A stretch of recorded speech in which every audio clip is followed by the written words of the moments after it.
مثلا پیوندی باوری که بعض دولتی که می‌کنیم ناخواه کنفرانسات زوری بسکه و هم نبند به برکات سعی سکه دار. اما هو وکالی وکیل کمیته بازنجی نسبی. بسیاری شیش مدرسه أو بسیاری که پروسه که درس مسئله دعوت سیاست ناوی دو پیرامون آموزش و نوازی. بله. الدسبيك يكون مناقشة سر رشنوز نهات نكرن وهاتا بسند كرن افرشنوسا جبيرنا كن ما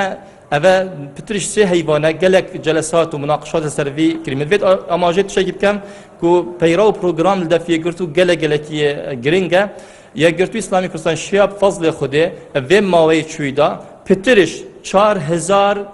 قيادي وكادر وأندامت يا قرتو إسلامي كردستان بجداري أكري مناقشات في رشنوزي بيرو برنامج دا بترش 4000 بجداري أكري جوی بجداری جی ما چندین کنفرانسات کرینه دیمایی کنفرانس جی دشم بجین سر مستوی دورا مکرن بری کنگره الدورا بادینان الدورا سلیمانی الدورا هولره کنفرانسات هات نکرد همی اندام پیشتی رشنوس هات نویسین همی اندامت کنگره الوان جاخر بوین سرک جبهنده دا آسانکاری با افریقا دا چه بیتن ادگل به هنده مناقشات هندکیت ماین ده هلنا پیشتی ورو احتمال ده مناقشات سر بی موضوعی بینکرن اما موضوع دعوه و سیاست کاتشوا جک و بویا بحث جات کردن الپیرو برنامه دا یادی را اولجار ارکی یک گرتو اسلامی کردستان سیاست بتنینینه یک گرتو اسلامی کردستان هم سیاست جد کتن هم دعوه جد کتن اف دو جمعیت اساسا یک گرتو اسلامی کردستان سر ریوت چتن جبر هنده اف مناقشه گله کاتکرین گله کش سیدا و خشک و برایت ما ملاحظات هبوینه کد فترات شوی داد گوتی یک گرتو اسلامی کردستان بترش سیاستاوی طه بوی سر عملیه دعوی مراعاة جبروان همی شعورا و دا عملیه گرتو اسلامی کردستان جوانتر ریوت چتن بریار داکو فصل کفته بس هر بن ایک چتر و بیتن جبهنده پیرو برنامه دا تشتد گلک واضحی جه هاتینا جاکرن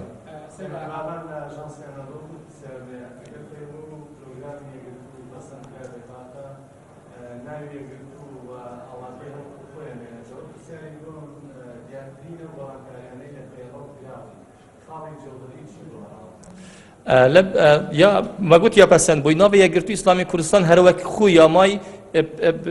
هم یا پیگ و دنگ بودای که ببینید یا گرتو اسلامی کردستان آلای هر یا مای مجرد شعاره و لوگوی و دو دستن ناف هلاکا نیمچه کراوی دا یعنی اوادید بریم که چی آیا کل سر بو بفر سر بو او چی بفر میارا کری همی اندامت کنگره اجماع پسند کرد کو ببینید هلاکا نیمچه وکری و گل دو دست ناف دا أبا يامي قران كاريات سركيد في موضوع ده أبا بويا شين بيجين جلك تشتد ناف ده هاي شوانا ناف مكتب سياسي ماجوري مكرا جواتا مثلا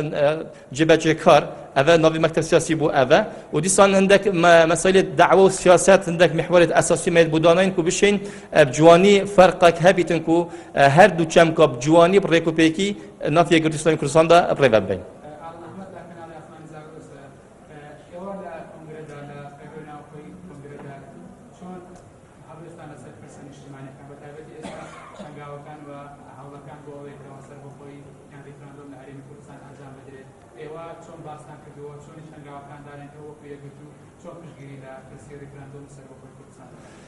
پرسی سربخوا کردستانه موقع گرتو اسلامی کردستان فضل خودی بری هر لاینه کی دیگه ات مؤتمر ششه دای چوی دا گلک بواضحی استراتژیات تی گرتو دا مدانا بو کو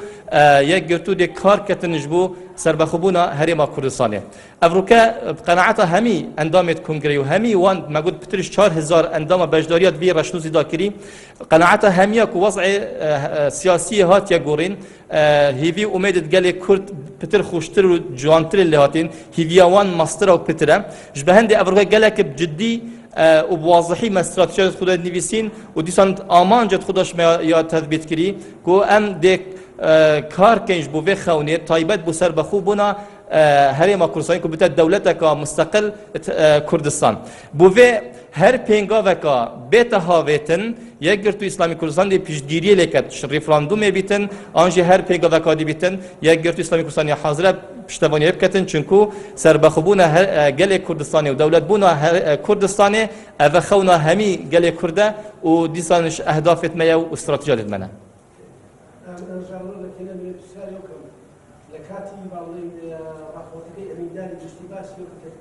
ڕای دیار دەکشێتەوە لەبەر خاتری ژێرەکانی دەکاتە بەڵام دوای بێکەکە هیچ لە ئەو کاندیدانەی کە بۆ پۆستی ئەمیندار خۆی باقیەکانی کردووە بەخێی توندی لەوە دەکردە دەبێ ئەمینداری ئێستا لەناو لە کاتی ڕاپۆرتکردنی ناوی ئەو کەسەی پشتیوانی پێ دەبێت ئەمە تا چەند پێچاوەی پێڕەوی ناخۆی دەبیستە ئەوجار مامۆستا محەممەد فەرج مەزناتیا خوبە ئەف بڕیارەدا دەفمە ئەم چاوێکی gelek مەزن سەحتکەینێ إيش إبداعات يجرتو إسلامي كردستان وش حكمتها ماموستا صلاح الدين محمد بهادين الجارة شوي أبى تثبيت كرنا في يجرتو دا كنا بس الكردستانيين الهمي الشرق الأوسط في شوانينا هم جيخو بيت أخوار يكيد دان جيخو أفش إبداع ماموستا وحكمتها ماموستا صلاح الدين وبمزناتيا ماموستا محمد فرجي وأفريقيا كامل حرية أخو أف بريارة دا وأفريقيا جدا نبس برينو كهمية الزانية دي بريارة أبد أف موضوع ونوية أفريقيا بريارة دا خو كانديد كنا خو سحب دكتن خو كانديد نكتبو بوست أمين داري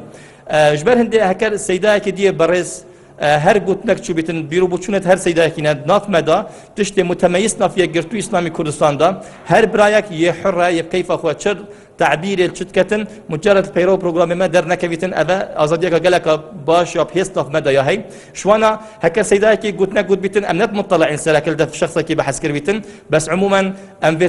في هزر الشت سيدات خناكين همي بريزن وهميا أفسقته يا بيكودو هي بالعكس وقت ما مصطفى محمد فرج أبريار داي شاديارنه كده كيدي خو كانديد كتن بس أفولا شادية همي بينرا همي تجيبه بجريانه وبدلسوزيه وشكل جالك مزنات كده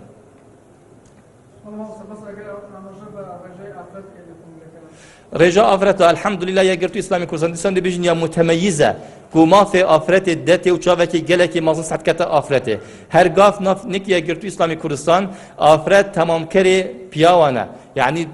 جالك مزناتيا خلدا في جرتو هي شو أجبر هندي يا جرتو إسلامي كردستان نهلا بيفيا دعنا كابتنه و كده أفرت خوش كد ما در كفن أنا در كفنش بهندي يا بريا بويا بريار بيفيا بيتنش ناتش بيج 25 صدى كيمتر بيتنش رجاء أفراد جبه هندي نوكا اندامت كونغري 25 صدى شوانا أفراد بجدارن ونبز بو كونغري ما بريار دايا بل كونوكا بيرو برنامج دايا تثبيت بوي برادر اندامت كونغري هميا پسند كري رجاء 25 صدى أفراد همي أورگان دیگه دیوگرید ش مکتب سیاسی بگیرش سرکرداتی دا بگیره بدادچونی دا بگیره حتی به مکتب و به مالبند دا همي أورگان دیگه دا 25 صدى ما في أفراد يه پسند بوي بيرو برنامج يجرت إسلامي كردستان دا سپاس بونگو هميا ممنونين شكرا واتكين